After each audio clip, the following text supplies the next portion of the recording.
Fala aí, rapaziada que me acompanha aqui no canal Complexo Vascaíno. Tranquilidade, tudo bem com vocês? Espero que sim. Galera, a gente tem bastante coisa para falar hoje, jogador chegando, né, jogador saindo. E eu vou começar o vídeo de hoje falando um pouquinho sobre o Pedro Raul, né, que a gente vendeu por 24 milhões para o futebol mexicano. É um valor surpreendente, né, pelo que ele vinha apresentando com a camisa do Vasco. Mas literalmente o Pedro Raul é um jogador de time pequeno, né? Ele não aguentou a pressão, ele não suportou a pressão que é jogar no Vasco, né? E hoje eu vou passar um pouquinho para vocês uns momentos chaves para que o torcedor vascaíno chegasse nesse ponto, né, com o Pedro Raul, ou grande maioria do torcedor vascaíno.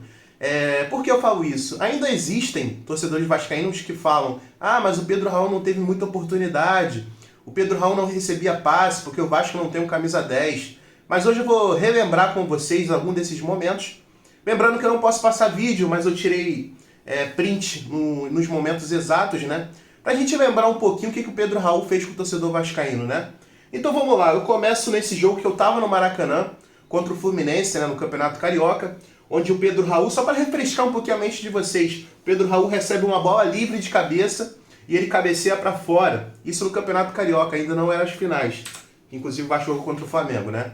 A gente tem esse jogo contra o Botafogo, um jogo que a gente ganhou na dificuldade, mesmo o Botafogo tendo 2 jogadores expulsos, onde o Pedro Raul recebeu essa bola sozinho, ó. Ele tá aqui sozinho, o Peck tocou para ele da esquerda e o Pedro Raul sozinho, cara, por incrível que pareça. Nessa imagem você deve achar brincadeira. Não, vá lá ver os melhores momentos dessa partida, que vocês vão ver que isso aqui é verdade, ó. Pedro Raul sozinho debaixo da trave, jogou para fora, inacreditável, né? Vamos continuar. Esse jogo aqui também pelo Campeonato Carioca, fase de grupo, contra o Volta Redonda. Se eu não me engano, acho que foi a única partida contra time pequeno que a gente perdeu. Contra o Volta Redonda ele perde esse pênalti. Mais uma vez o Pedro Raul mostrando sua qualidade, né, com a camisa do Vasco, quando vai bater pênaltis, né? Perdeu esse gol contra o Volta Redonda. Vamos lá. E esse gol aqui que, nossa, esse gol aqui machucou o torcedor vascaíno, cara. Machucou demais. Contra o ABC, né, a gente foi para a disputa de pênalti. Ali o Pedro Raul teve a chance de decidir. E ele isolou a bola inclusive tá aqui, ó. Eu tirei print no exato momento, onde a bola tava indo, ó. Parecia um disco voador, sabe no Chaves? Quando ele chuta uma bola, a bola desaparece? Então, é mais ou menos isso. Onde o Vasco perdeu uma fortuna de premiação da Copa do Brasil, onde a partir daquele momento o time entrou numa depressão profunda, até conseguiu se recuperar ali, né, nas semifinais contra o Flamengo, no começo do Campeonato Brasileiro, mas logo depois, ó, decaiu total. O Pedro Raul, no começo do ano, eu via que ele até tentava mais. Mas a partir desse jogo aqui contra o ABC, cara, acabou. Acabou o Pedro Raul. Ali ele morreu. Morreu, vamos dizer assim, a confiança do jogador acabou. E vamos lá, aqui contra o Flamengo também, na fase de grupos do Campeonato Carioca. Tá aqui, ó, Pedro Raul perdeu o pênalti. Inclusive o goleiro Santos do Flamengo nessa época estava bem baixa. E mesmo assim, ó, Pedro Raul perdeu o pênalti. Então, rapaziada, eu trago isso pra vocês só pra gente não ficar nesse clima de lamentação que algumas pessoas estão tendo. Pouquíssimas, mas algumas estão tendo. De, Pedro Raul, isso, aquilo. Galera, quando não dá, não dá. Literalmente, eu repito, Pedro Raul é jogador de time pequeno. E bola pra frente, né? Bola pra frente, que já foi. Agora eu vou falar um pouquinho com vocês em relação a finanças, em relação a dinheiro. E a gente vai trazer um pouquinho pra realidade, que aparentemente o Vasco tá fechando com um jogador aí uruguaio, né? Já vou falar o nome dele. Mas vamos lá, vamos analisar um pouquinho do dinheiro que está entrando. Eu fiz uma comparação há dias atrás, que existe o fator amor, que é o fator do torcedor vascaíno, e existe o fator lucro, que é o fator da 777, que a 777 não comprou o Vasco por amor. A 777 comprou o Vasco visando lucro. E isso está acontecendo. Está acontecendo. Eu fiz um cálculo básico aqui para vocês, mas demonstra basicamente isso que eu estou falando. Vamos lá, Pedro Raul que está saindo para o Toluca do México, a gente vendeu por 24 milhões de reais. A gente tem o Andrei, que foi pro Chelsea da Inglaterra. Eu tinha falado um dia desses até 30 milhões, mas não, foi muito mais. O Andrei foi pro Chelsea por 82 milhões de reais. E o Vasco pode receber mais 43,5 milhões com objetivos cumpridos pelo Andrei. Vamos ver se ele consegue. E o Luan, que é zagueiro do Palmeiras, quem se lembra? O Luan, que é cria nossa, né? O Vasco ainda detinha uma porcentagem ali dos direitos do jogador, que pode, aparentemente está sendo vendido pro Krasnodar da Rússia por 21 milhões de reais. Como o Vasco ainda tem 40% do jogador, a gente pode receber 8,4 milhões de reais. E tem mais. O Vasco fechou com a Liga Forte, né? E o Vasco adiantou uma grana, uma porcentagem do dinheiro total e a gente vai receber, a gente já recebeu, né, nessa semana, 42 milhões de reais. Então, como vocês podem ver, o dinheiro está entrando. O dinheiro está entrando. Eu tenho certeza que a 777 está vendo que o Vasco dá resultado financeiro. O Vasco dá resultado financeiro. Então vamos lá fazer um resumo. Pedro Raul, 24 milhões. Andrei, 82 milhões de reais. Luan, 8,4 milhões de reais. Liga Forte, 42 milhões de reais. Então, fazendo uma soma total de dinheiro que aparentemente o Vasco tem para gastar nesse momento, o montante é de 156,4 milhões de reais. Dinheiro agora exato para gastar. A gente não está nem falando do aporte de setembro. O tão polêmico aporte de setembro. A gente está falando de um dinheiro que é mais do que a gente gastou na primeira janela de contratações. Então por que eles não estão trazendo jogadores com esse montante que a gente tem de dinheiro? Por que a gente está contratando agora um jogador que aparentemente vai vir de graça, com números medianos, onde a gente poderia trazer um cara que seria a solução imediata, um cara que fala assim, ó, bota a camisa 9 em mim que eu cravo, sabe? Então são dúvidas que o torcedor vascaíno vai tendo e que ninguém consegue ali responder, ninguém consegue trazer a resposta para essas nossas dúvidas. Agora a gente parte para o próximo assunto e já a gente volta em relação a finanças.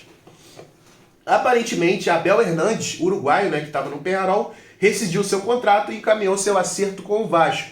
Jogador aí que eu tinha até falado no vídeo de ontem mais ou menos, jogador que já jogou pelo Fluminense aqui no Brasil, já jogou com a camisa do Internacional e aparentemente ele está vindo de graça, né? Se a gente for ali pensar que ele rescindiu o contrato, o Vasco talvez pague uma luva para o seu empresário, o Vasco paga uma luva ali para o jogador, mas que não deve ser nada exorbitante, ali no máximo uns 4 milhões, 5 milhões, para trazer um jogador onde a gente vendeu o Pedro Raul, que antes era o titular, por 24 milhões de reais. Ou, entre aspas, era o titular.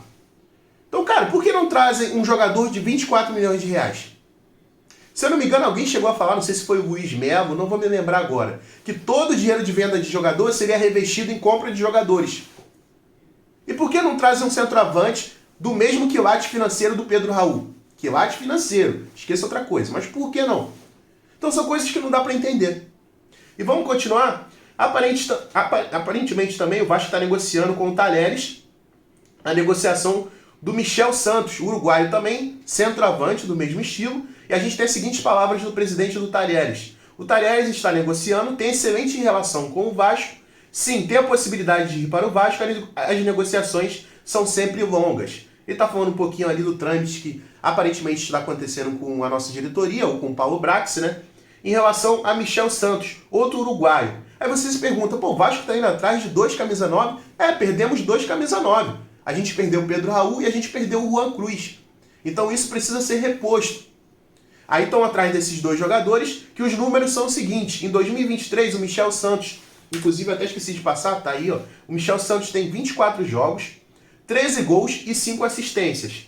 O Abel Hernandes tem 19 jogos, 9 gols e 0 assistências. Não são números espetaculares, nem são números horríveis. Eu considero números ali na média. Mas eu volto àquele ponto que eu tinha comentado com vocês. Cara, por que não estão trazendo um cara de ponta? Um cara que custe o valor da venda do Pedro Raul, mas que tenha números excelentes. Essa é a minha maior dúvida.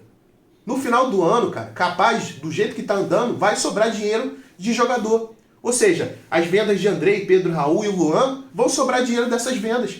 Ou vão ser transferidas para outro lugar. Lembrando que o Vasco, o SAF, prestou 5 milhões para outro clube da 777. Então são coisas que não encaixam, cara. Cadê aquela promessa? A gente não encontra, cara, os resultados.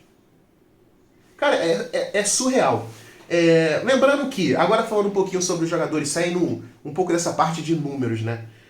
Eu acho interessante trazer 2 centroavantes, porque a gente não pode entrar nessa situação que a gente já passou nesse ano, que um jogador chega e não consegue, vamos dizer assim, mostrar seu potencial com a camisa do Vasco. O Pedro Raul literalmente não conseguiu. O Juan Cruz é um jogador horroroso. Horroroso, cara. Como é que o Vasco me traz jogadores do Santos, cara? O Santos na vala. A gente entra ao Imaico, em Carabarral, em Juan Cruz. É inadmissível, cara. Chega a ser engraçado.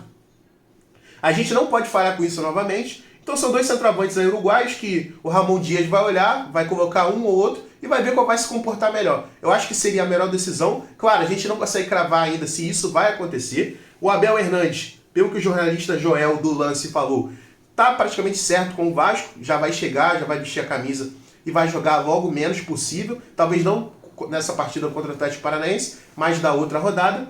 E o Michel Santos, a gente fica aí nessa expectativa. Mas se a gente for seguir linha de raciocínio que saíram 2 camisa 9, capaz de chegarem 2 camisa 9, né?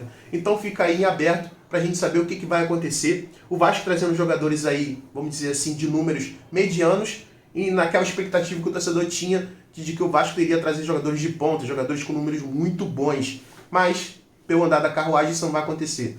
Abel Hernandes, Michel Santos e o Jefferson, que vem do Atlético Goianiense. Esses são os nossos possíveis próximos reforços. O que você teria a me dizer sobre isso, torcedor vascaíno? A gente fica aí na expectativa, né? Infelizmente, a expectativa é mais negativa do que positiva. Mas toda sorte do mundo para eles, cara. É o que eu falo sempre. O que eu peço mais é que esses jogadores que o Vasco contrata calem minha boca, cara. Eu tô aqui criticando, mas, cara, se esse cara vier e comer a bola com a camisa do Vasco, irmão, eu sou o primeiro a pedir desculpa. Eu sou o primeiro. Então a gente fica aí nessa expectativa. E para terminar, Ramon Dias foi inscrito na bid da CBF e está apto a estar na beira do campo contra o Atlético Paranaense. Nosso técnico aí, Ramon Dias, toda sorte do mundo para ele e que ele consiga fazer esse milagre, né? Que eu enxergo como um milagre o Vasco conseguir sair desse buraco em que a gente vive hoje. Então, galera, mais ou menos isso. Espero que vocês tenham curtido o conteúdo aí. Esqueci de pedir hoje, mas caso você não seja inscrito no canal, se inscreva. Minha frase padrão: Vascaíno ajuda Vascaíno. Você já ajudou um Vascaíno hoje? Não? Então esse é o momento. Conto com a sua inscrição, conto com o seu like e conto com o seu comentário. Tamo junto, amanhã tem mais vídeo aqui no canal e Complexo Vascaíno na área. Valeu, rapaziada. Tamo junto, é nóis.